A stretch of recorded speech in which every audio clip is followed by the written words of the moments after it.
இன்னைக்கு ஒரு அருமையான ஜவ்வரிசி பாயசம் தான் செய்ய போகிறேன். நான் செய்கிற மெத்தடில் செஞ்சீங்கன்னா ரொம்ப சுவையாக இருக்கும். ஜவ்வரிசி உடல் சூட்டை தணிக்கிற தன்மை இதுக்கு இருக்குது.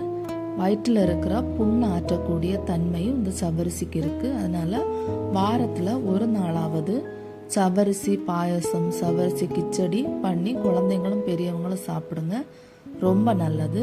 இப்போ ஜவ்வரிசியை நல்லா கழுகிட்டு குக்கரில் ஒரு 4 விசில் வேக வச்சு எடுத்துக்கிறேன்.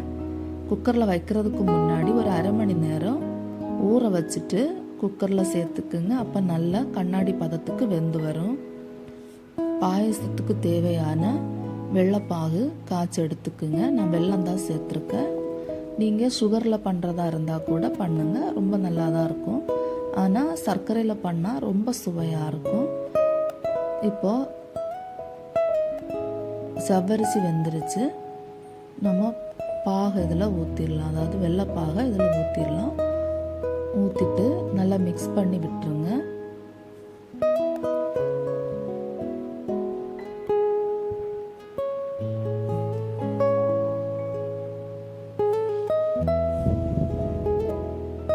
மிக்ஸ் பண்ணிவிட்டு ஸ்டவ்வை ஆன் பண்ணி விட்டுருங்க.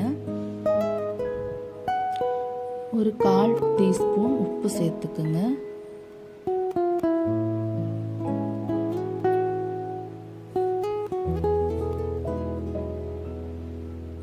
நல்லா மிக்ஸ் பண்ணி விட்டுட்டு அரை மூடி தேங்காய் துருவி அதில் திக்கான பால் எடுத்து வச்சுருக்கேன், அதை இதில் ஊற்றிடலாம். நல்லா மிக்ஸ் பண்ணி விடுங்க.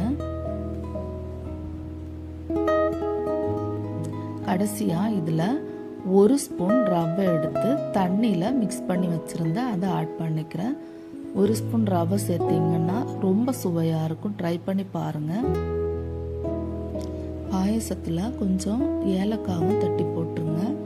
இப்போது நெய்யில் கொஞ்சம் முந்திரி பருப்பு, முந்திரி பழம் ஆட் பண்ணி நல்லா வறுத்து இப்போ நம்ம ஜவ்வரிசி பாயசத்தில் ஆட் பண்ணிடலாம். இந்த மெத்தடில் செய்யுங்க, ரொம்ப சுவையாக இருக்கும். வீடியோ பிடிச்சிருந்ததுன்னா மறக்காமல் லைக் பண்ணுங்கள், ஷேர் பண்ணுங்கள், சப்ஸ்கிரைப் பண்ணுங்கள்.